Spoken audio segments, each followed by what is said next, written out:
आज हम आपका फोर्थ पार्ट शुरू कर रहे हैं माइक्रो ऑर्गेनिज्म फ्रेंड्स एंड को।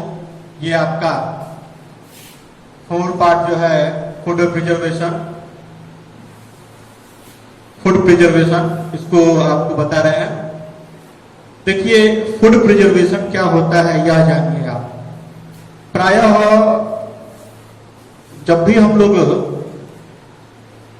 भोजन बनाते हैं, खाना बनाते हैं, तो जो कुक्ड फूड होते हैं उसे हम चाहते हैं कि हमारा जो कुक्ड फूड है वो अगर हम किसी कारणवश से उसे नहीं खा पाए तो आपको 8-10 घंटा के बाद अगर खाना हो तो उतना देर तक चल सके।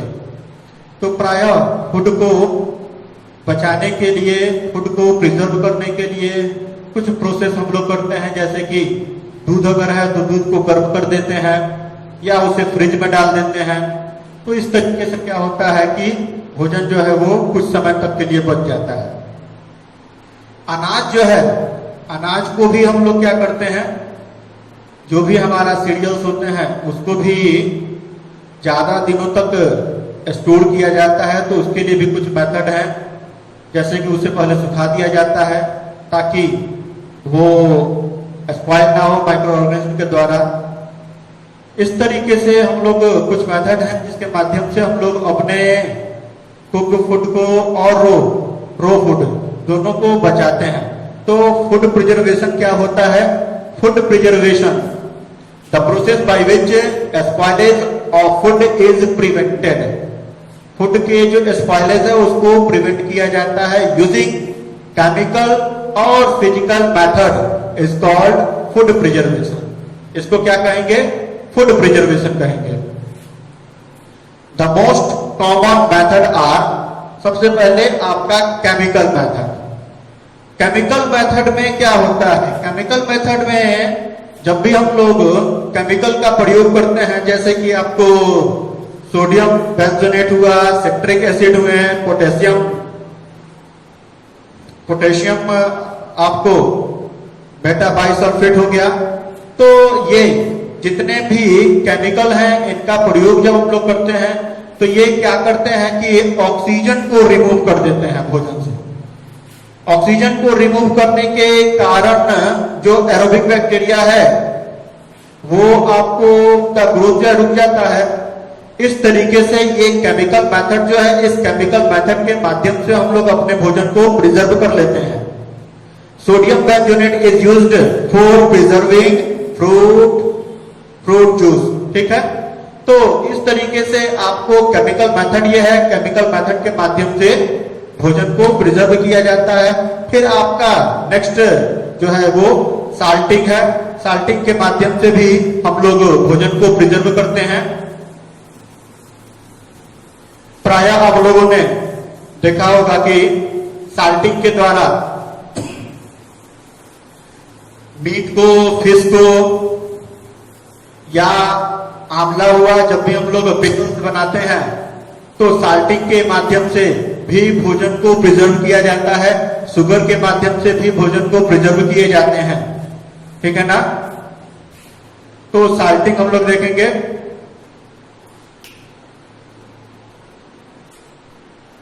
नेक्स्ट आपका है साल्टिंग। साल्टिंग क्या होता है? साल्टिंग के माध्यम से भी हम लोग फूड को प्रिजर्व करते हैं।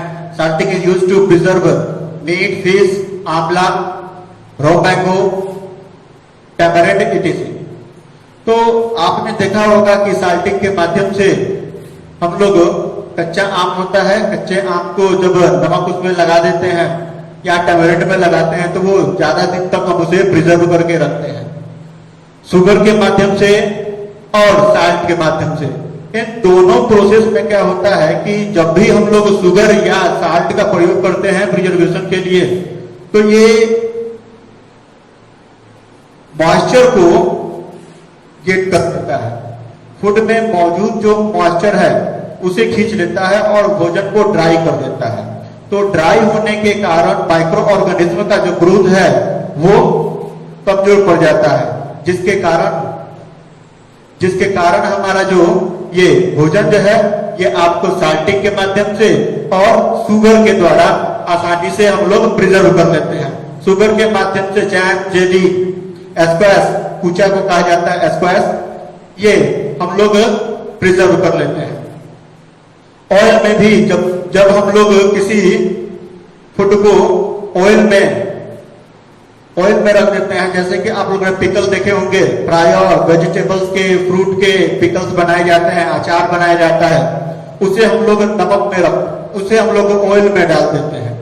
तो उसके कारण क्या होता है कि लंबे समय तक हम लोग जो फूड है उसे हम प्रिजर्व कर पाते हैं। आपका एक है पॉस्चराइजेशन मुख्य रूप से ये मिल्क को प्रिजर्व करने के लिए इसका प्रयोग किया जाता है। पॉस्चराइजेशन एक ऐसी प्रक्रिया है जिसमें दूध को 70 डिग्री सेल्सियस पे गर्म किया जाता है 15 से 30 सेकेंड तक। दूध को गर्म किया जाएगा 70 degree Celsius, 70 degree Celsius 15 to 30 second के लिए, और क्विकली उसे अचानक से क्या करेंगे, उसे ठंडा कर देंगे 10 डिग्री सेल्सियस में और उसे पैक कर देंगे। तो इस तरीके से हम जो माइक्रो ऑर्गेनिज्म के ग्रोथ हैं उस माइक्रो ऑर्गेनिज्म के ग्रोथ को रोक देते हैं, और इस तरीके से जो मिल्क है उसे हम प्रिजर्व करते हैं। ये जो पॉस्चरीकृत, आप लोगों प्राय जब मिल्क का पॉकेट लाइएगा, कुछ मिल्क के पॉकेट ऐसे होते हैं पॉस्चरीकृत, जो आपका मिल्क होगा उसे आप लंबे समय तक रख सकते हैं, 1 मंथ तक भी रख सकते हैं।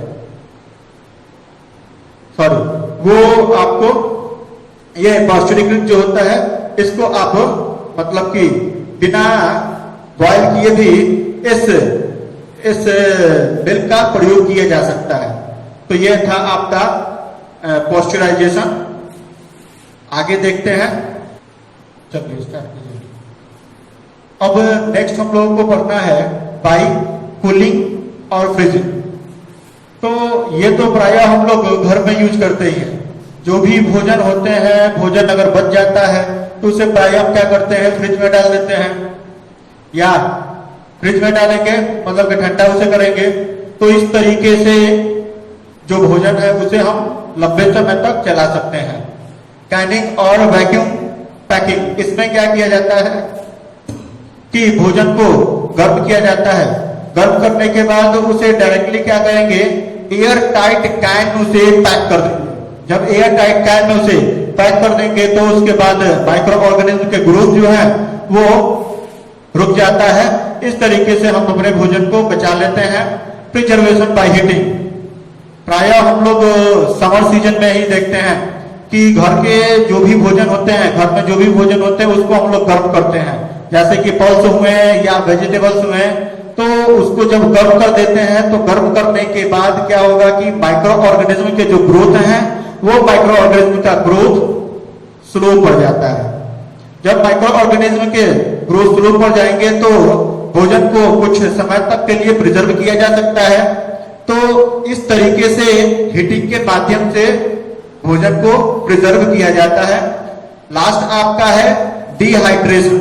डिहाइड्रेशन क्या होता है? डिहाइड्रेशन मुख्य रूप से आपको देखे होंगे, जैसे सीरियल्स हो गए, सीरियल्स में आपको व्हीट हुआ, राइस हुए, बार्ले हो गए, इनको क्या किया जाता है कि खेतों से जब हम लोग लाते हैं तो उन्हें प्रॉपर सुखाना पड़ता है। सन में हम उन्हें क्या करते हैं, सन ड्राई करते हैं। तो यह प्रक्रिया, ये डिहाइड्रेशन जो है, इसी को सन ड्राइंग प्रोसेस भी कहते हैं। इसमें क्या करेंगे हम लोग, क्रॉप्स में मौजूद जो मॉइस्चर है उस मॉइस्चर को ड्राई कर दिया जाता है, मतलब कि उस नमी को हटा दिया जाता है धूप में सुखा करके।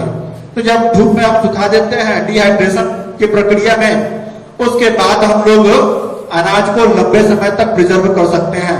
अगर मॉइस्चर जो सीरियल है उसी को अगर हम लोग स्टोर कर लें तो हमारा जो सीरियल है वो कुछ ही दिन के बाद उसमें कीड़े लग जाएंगे, खराब हो जाएगा। इसलिए डिहाइड्रेशन के प्रोसेस में क्या किया जाता है, उसे सुखाया जाता है ताकि मॉइस्चर उसमें जो है वो खत्म हो जाए। तो इस तरीके से अब आपका ये जो चैप्टर था माइक्रो ऑर्गेनिज्म, यह समाप्त हो गया। आप अपना होमवर्क बनाइएगा, जो भी आपको सवाल पूछना हो आप हमें कांटेक्ट कीजिए, आपका सारे सवाल का वहां पे जवाब मिलेगा। Okay, thank you.